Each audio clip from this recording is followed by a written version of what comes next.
aller consulter aux urgences si vous avez des contractions qui sont assez régulières, douloureuses, depuis environ 2 heures et qui ne sont pas calmées malgré une période de repos. Si vous avez perdu la poche des os, c'est-à-dire que vous avez des écoulements de liquide au niveau de la culotte, alors des fois on ne sait pas si ce sont des petites pertes vaginales normales ou vraiment comme de l'eau, là il vaut mieux aller consulter. Si vous avez des saignements, du sang rouge, voire des fois marron foncé, dans tous les cas, il faut aller consulter.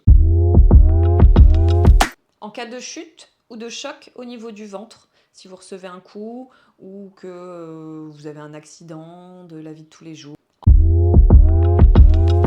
Si vous avez des symptômes anormaux qui peuvent ressembler par exemple à la prééclampsie, je ne sais pas si vous connaissez, c'est une complication de la grossesse où on développe de l'hypertension, donc on a des maux de tête qui ne passent pas, on a tendance à être gonflé, des œdèmes un peu partout, on peut avoir aussi des troubles de la vision, de l'audition et des fois même des difficultés respiratoires. En tout cas, si vous n'êtes vraiment pas en forme et que vous avez des symptômes qui ressemblent à la prééclampsie, il faut aller consulter.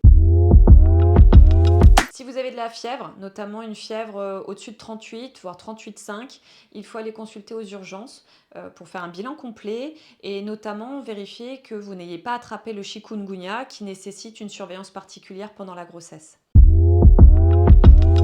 Si vous êtes inquiète par rapport à votre bébé, si vous avez l'impression qu'il bouge moins ou qu'il n'a pas bien bougé, malgré des stimulations, c'est-à-dire des caresses au niveau du ventre, d'avoir grignoté un petit truc sucré, des fois ça peut les réveiller. Mais si malgré tout ça, il ne réagit pas trop, il vaut mieux consulter.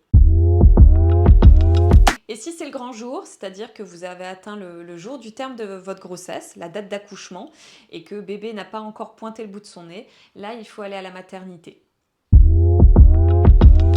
En cas de doute, n'hésitez pas à contacter le professionnel de santé qui fait le suivi de votre grossesse, votre sage-femme, votre gynécologue ou votre médecin, ou de passer un coup de fil à la maternité dans laquelle vous avez prévu d'accoucher.